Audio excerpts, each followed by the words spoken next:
اللہ اللہ اللہ اللہ اللہ اللہ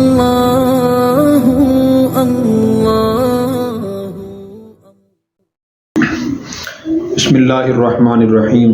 نبی کریم صلی اللہ علیہ وسلم نے ارشاد فرمایا تسحروا فإن فی السحور برکہ، کہ تم سحری کھایا کرو، سحری کھانے میں برکت ہے۔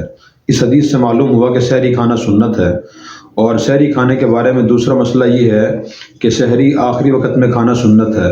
حضرت انس رضی اللہ عنہ نے حضرت زید بن ثابت رضی اللہ عنہ سے روایت کی ہے، فرماتے ہیں کہ میں نے نبی کریم صلی اللہ علیہ وسلم کے ساتھ سحری کھانا کھایا، پھر اس کے کچھ ہی دیر کے بعد آپ صلی اللہ علیہ وسلم نے فجر کی نماز ادا فرمائی۔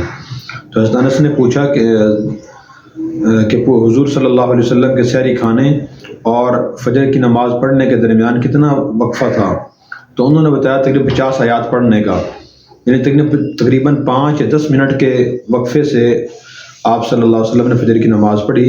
اور اس حدیث سے معلوم ہوا کہ آپ نے سحری کا کھانا آخری وقت میں کھایا، یہ بھی سنت ہے۔ تو سحری کھانا سنت ہے۔ اگر کوئی شخص کسی دن سحری وقت نہ اٹھ سکے اور صبح صادق ہونے کے بعد اس کی آنکھ کھلے تو بغیر سحری کے روزہ رکھ سکتا ہے۔ یعنی سحری کھانا کوئی فرض اور شرط نہیں ہے، اگر آدمی سحری نہ کھائے تو اس کا روزہ ہی نہیں ہوگا، ایسی بات نہیں ہے۔ اگر کوئی شخص بغیر سحری کے روزہ رکھ سکے تو اسے روزہ رکھ لینا چاہیے، یہ بھی لوگ مسئلہ پوچھتے ہیں۔ اور اسی طرح ایک اہم مسئلہ سحری کے بارے میں یہ ہے کہ سحری کا وقت صبح صادق طلوع ہونے سے پہلے تک ہے، تو اس سے پہلے بہتر ہے کہ آدمی سحری کھا لے۔ بعض لوگ فجر کی اذان شروع ہونے تک یا فجر کی اذان ختم ہونے تک سحری کھاتے رہتے ہیں، تو یہ بات درست نہیں ہے۔ اگر کسی نے ایسا کیا تو اس کا روزہ نہیں ہوگا، اس لیے کہ فجر کی اذان صبح صادق ہونے کے بعد ہوتی ہے، اور صبح صادق ہونے سے پہلے سحری کھانا بند کرنا ضروری ہے۔